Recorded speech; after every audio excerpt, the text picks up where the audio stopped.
all the people that I looked up to that influenced me to do the stuff that I do, they're locked up. So it's like, what made me think I'm different? Kshordy went from calling out his rivals to cooperating with the feds, and then went right back to the streets again. Now he's sitting on a 12-year sentence after clashing with a judge, and he's still fighting a potential life sentence connected to a serious case. Word is, he even wants one of his biggest rivals to testify on his behalf in court. Crazy, right? Kshordy could have been one of the biggest names to ever come out of Jacksonville, but instead, he threw it all away. Let's break down how everything spiraled for him. Kshordy came up on the north side of Jacksonville, right in 6-block territory, around the Hilltop Apartments. His mom made sure he had everything he needed: food, clean clothes, and a place to crash, but that still wasn't enough for him. He saw other kids rocking gold chains, new kicks, and fancy fits, and he wanted that same shine too. But 13, Kshordy had already jumped into the streets and started building a name for himself. At first, he played it smart and kept himself from getting into too much trouble. But when he turned 16, everything flipped. He got hit with 4 serious charges after a heated fight turned wild. Reports say another guy tried to grab his weapon, and Kshordy fired back in self-defense. But because there was a crowd behind the other man, authorities charged him with 4 counts instead of 1. To make things worse, he already had a warrant out for an armed carjacking. When he got, it wasn't for him. Like, and that's just me being real. Like, before he died, a week before he died, I called him on jail phone, and I said, I see you out there. If you return, I see you with Julio, you doing. I was like, but don't get caught up in that, bro. I was like, you know how bad they want him. They'll get anybody just to hurt him. And when cops spotted him in a stolen ride, it was game over. Kshordy knew things were looking bad for him. Getting locked up for the first time on 4 serious charges was wild. But somehow, he caught a huge break. Those charges got dropped down to assault with a weapon, and instead of spending decades behind bars, he only had to serve 18 months in juvenile detention. That was his second chance, a lifeline most people never get. Once he got out and started making noise in the rap game, he sat down for an interview with Dirty Glove Bastard and opened up about his life. He admitted that everyone he looked up to in the streets was either gone or behind bars. That moment showed a real side of him. He knew deep down that the streets weren't worth it, but even knowing that, he couldn't stay away for long. At first, it seemed like Kshordy was ready to move on and chase success, but then tragedy hit. People close to him started losing their lives, and that flipped his whole mindset. He and Lil Bibby had grown up together in the Hilltop Apartments and were like brothers. But when Kshordy got locked up, Bibby started spending time around Julio more often. Julio was older, already known in the Jacksonville rap scene, and had a lot of heat on his name. But Bibby didn't listen, and that decision changed everything. He ended up losing his life after a tragic incident that reportedly happened when K-Su's crew came through Hilltop. You are being charged with second-degree and possession of firearm by a juvenile delinquent. How? Mom. I don't know what's going on, but they say I've been charged with. Stop lying, Service. I promise. Man, don't tell me this, baby. What the fuck? I don't know what's going on, Mom, but they said this. Bibby's passing hit Kshordy hard, and during his interview with Dirty Glove Bastard, he said that his rivals only went after Bibby because he was hanging around Julio. People say that Bibby's passing is what pushed Kshordy deeper into the streets, turning all that pain into anger. On March 17, 2020, reports claimed Kshordy was involved in a retaliation that resulted in the passing of a man named Daquan Saxton. It didn't take long for things to spiral out of control after that. The very next day, people connected to Saxton allegedly went after Kshordy, and his mom's home was hit during a drive-by incident in retaliation. Even with all that chaos around him, Kshordy tried to keep living life. The day after that attack, he went on a date with his girlfriend, a 90 Weiss. She was a cheerleader with big dreams, planning to go to Florida A&M University, and had just gotten her first car a few months earlier. After their date, Anandi was driving Kshordy home when two men suddenly ambushed the car, opening fire. Both Kshordy and Anandi were hit, and heartbreakingly, Anandi didn't survive. The entire city was stunned. Everyone knew she wasn't the intended target. Investigators later revealed that one of the individuals involved was related to Daquan Saxton, the man who had lost his life just 2 days earlier. It was all connected, a terrible chain of retaliation that took an innocent life. Months later, police arrested Roland Ball and Avion Porter for their alleged roles in the incident. Witnesses came forward identifying Roland as one of the individuals involved, and when detectives checked Avion Porter's phone, they reportedly found messages where Avion admitted to being involved in the incident, saying it was payback for his brother, Daquan Saxton. There were a few people who saw what happened that night, but what no one knew back then was that Kshordy was secretly talking to investigators too. He reportedly identified Roland Ball from a photo lineup and said Roland was the one who harmed him on the night Anandi lost her life. Later on, however, Kshordy tried to take back his statement, saying detectives had pressured him to speak up. Was it true that they call you Simone Salem? In the jailhouse? I'm sorry, say what? In the jailhouse, they call you Send 'em home Salem. Send him home, Salem? I guess. According to him, they told him, if you really care about Anandi, help us solve this case. That kind of emotional pressure got to him. A couple of years later, Kshordy claimed he only mentioned Roland's name because there were already rumors spreading that Roland was involved. But the court didn't buy that story. They already had text messages from Avion Porter's phone, where Avion allegedly bragged about what happened, writing messages like, "I got one under my belt.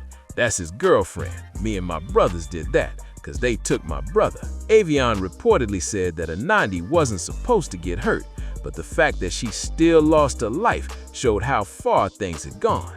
It was a heartbreaking moment that showed just how out of control everything had become. Then, in 2025, the case finally came to an end when Roland Ball was convicted for Anandi's passing and sentenced to life in prison with no parole.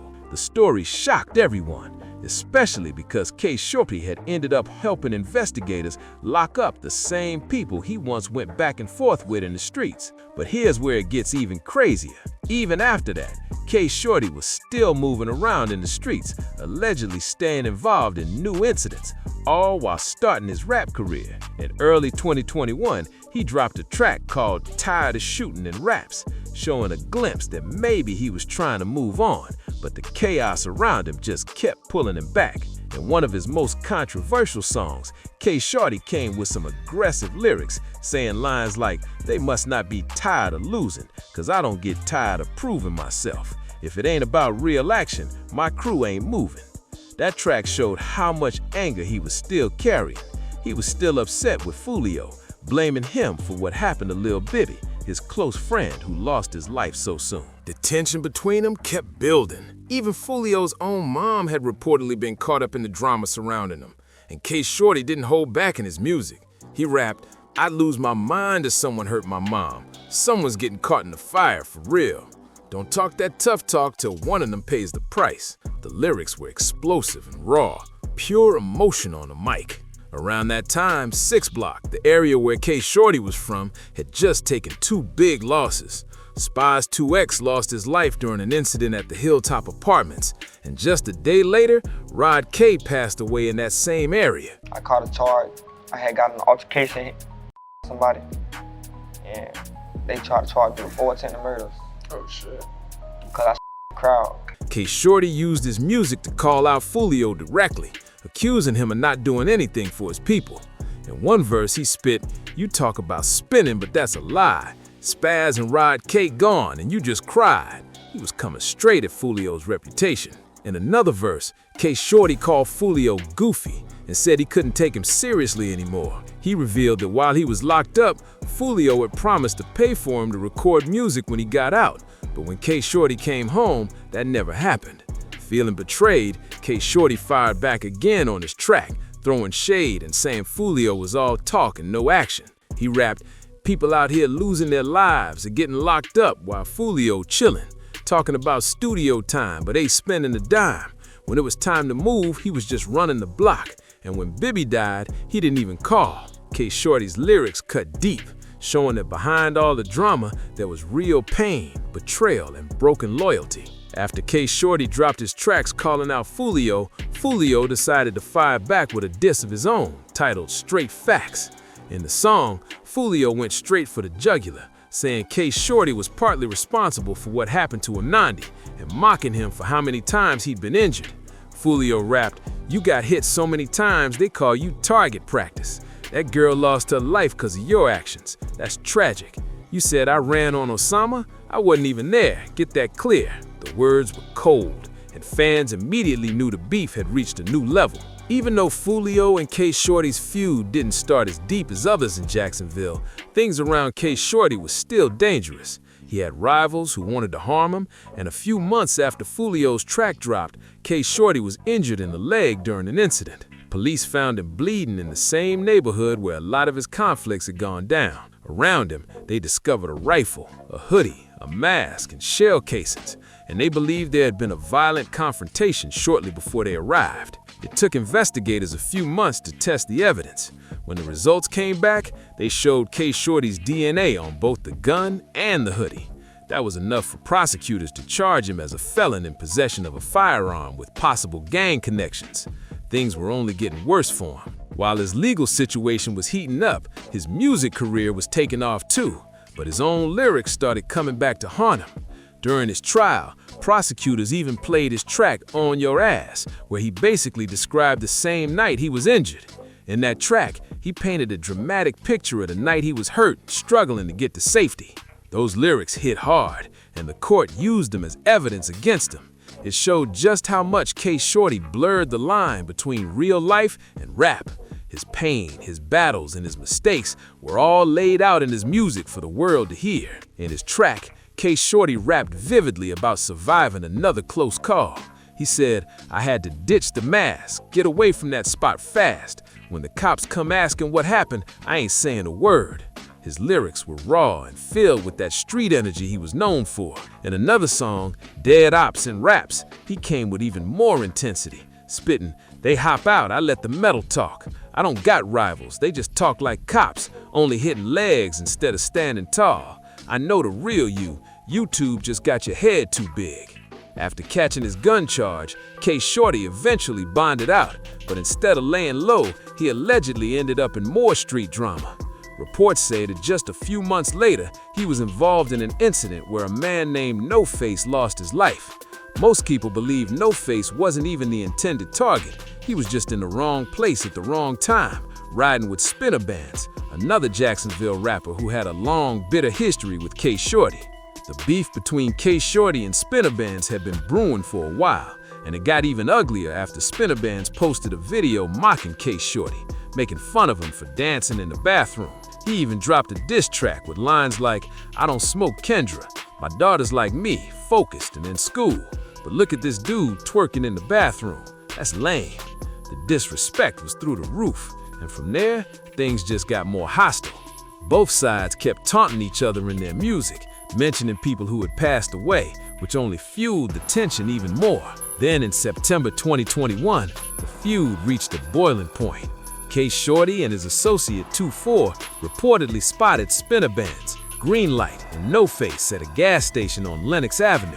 Spinner Bands, Greenlight, and No Face were sitting in a Dodge Challenger, probably not realizing what was about to happen. Out of nowhere, a black Range Rover pulled up, and things quickly turned chaotic. Spinner Bands and Greenlight sprinted towards the gas station, but tragically, No Face was struck during the gunfire and later passed away at the hospital. After the tragic gas station incident, Jacksonville was on edge again. Word spread fast, and before long, everyone was pointing fingers, saying Kshordy and 2-4 were behind the hit. Detectives started connecting dots, matching witness statements, surveillance footage, and shell casings to a vehicle they believed was linked to the crime. It didn't take long before both names were sitting high on the list of suspects. Not long after, the pressure closed in. Authorities tracked down Kshordy, who was already under the radar for his past gun case, and he was taken into custody once again. The situation was bad. The incident tied directly to an ongoing feud that had already caused multiple tragedies.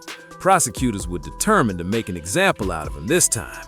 As soon as the news hit, social media went wild. Clips of Kshordy's old interviews, lyrics, and Instagram posts started circulating everywhere, with fans arguing about whether the rapper was just rapping his truth or actually confessing through his music.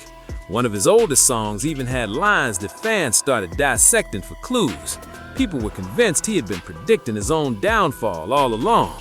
While sitting behind bars, sources said Kshordy kept his head up and continued writing, filling notebooks with verses about pain, loyalty, and betrayal. He reportedly told a few close friends that if he ever got another chance, he'd drop a full album exposing everything he'd been through. But at the same time, investigators were stacking up evidence, ballistics, digital records, and even cell tower data that placed him near the gas station that night. By the time 2022 rolled around, authorities later hit him with major criminal charges, such as unlawful weapon possession and conspiracy connected to the ongoing case. It was a heavy case, one that could put him away for life if convicted. Fans hoped he'd somehow beat it, but insiders said the state had too much stacked against him. Even through all this chaos, Kshordy's name never left the streets. His unreleased tracks kept leaking online, sparking debates and reaction videos daily. Some said he was a product of his environment, while others blamed him for wasting his talent on street drama instead of focusing on his music career. No matter which side you were on, one thing was clear. Kshordy's story was a wild mix of fame, street life, and heartbreak. Police already had a lead. They knew the suspects were riding in a black Range Rover, and the very next day, the gang unit spotted one cruising around the Woodland Acres area. When officers tried to pull the car over, the driver hit the gas and took off, flying down the street until the vehicle crashed into a pole. Inside that same Range Rover were Kshordy and his associate, the Cracker. As soon as the car hit the pole, both of them tried to run off on foot, but officers chased them down and caught them nearby. When police searched the vehicle, they reportedly found shell casings inside, the same type used in the gas station incident.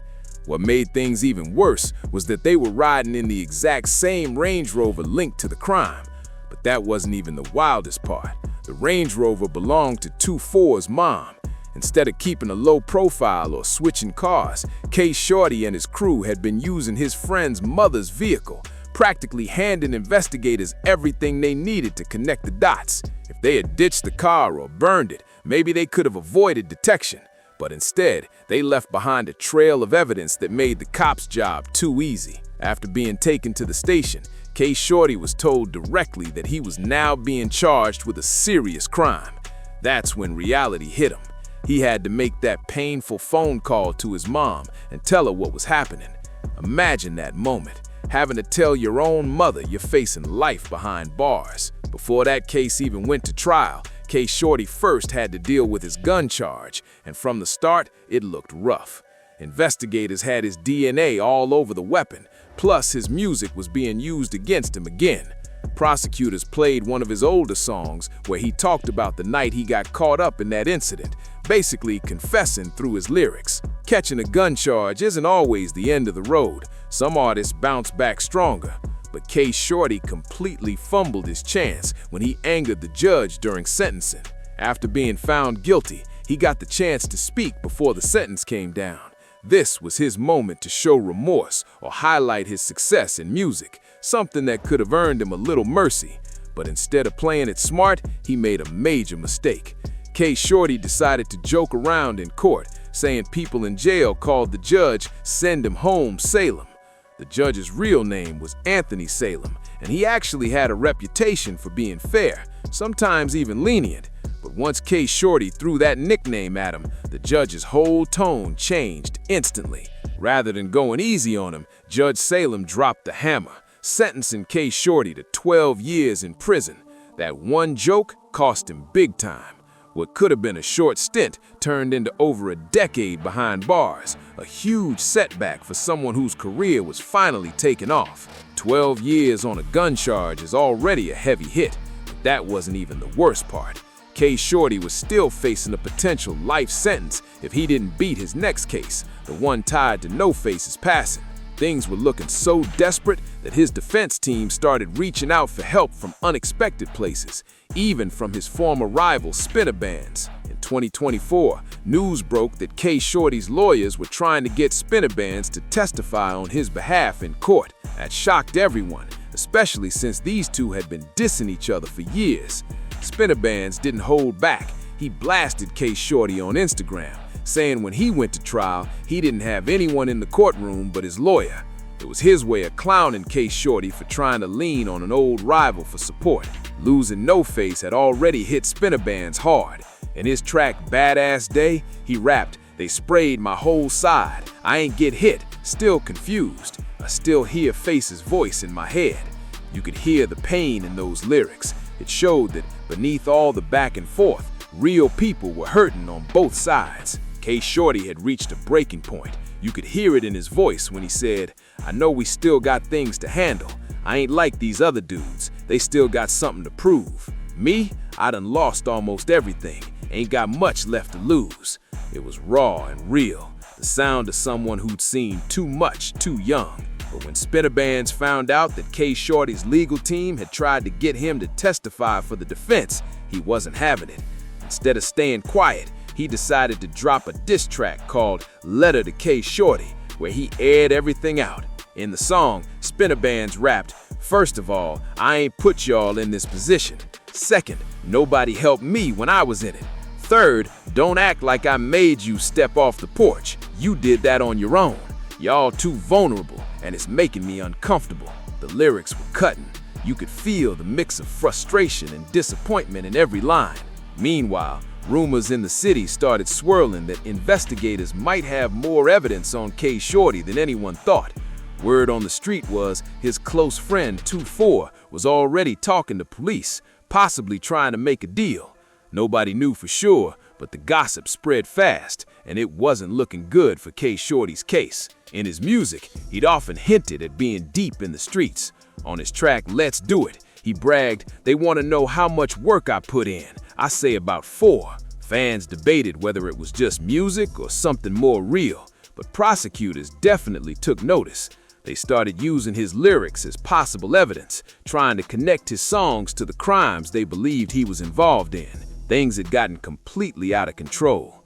Kshordy once rapped, "It's crazy because I've been through so much. I hit plenty targets, and it could have been more. I was out here putting pressure on everybody. Forget 1200 and forget 00. Those bars had fans debating nonstop. Was he talking about real events or just keeping up his tough image? If Kshordy really was that active, then 2-4 probably knew all about it. And that's exactly what made people wonder if he might share info with investigators to help himself in court. Rumors started flying that both of them were under pressure to talk. After all, Kshordy had already cooperated in an older case involving rolling ball, so people started questioning whether he might do the same again if it meant saving himself from a life sentence. To make things even worse, both of them started getting clowned online after new details came out about 2-4's brother John Wall. According to reports, John Wall had taken a plea deal in another serious case, admitting to being part of a setup that went completely wrong. The group allegedly tried to take out their target, but instead ended up hurting the wrong person, a relative of the intended victim. It was another tragic situation that shocked the city. Even though John Wall agreed to testify against his crew, the deal he took didn't guarantee him a lighter sentence, meaning he could still spend the rest of his life behind bars despite flipping. That left everyone wondering, if it didn't even help him, would Kshordy or 2-4 really take that same risk? Right now, no one knows for sure if Kshordy or 2-4 are cooperating in the No Face case, since neither has taken a deal yet. But one thing's certain, the streets are watching closely, and the upcoming trial could change everything for everyone involved. This story is wild from start to finish. Betrayal, music, loyalty, and downfall all wrapped in one. If you want to keep up with the next chapter of Kshordy's saga, hit that like button, drop a comment on what you think will happen next, and don't forget to subscribe for more stories just like this one.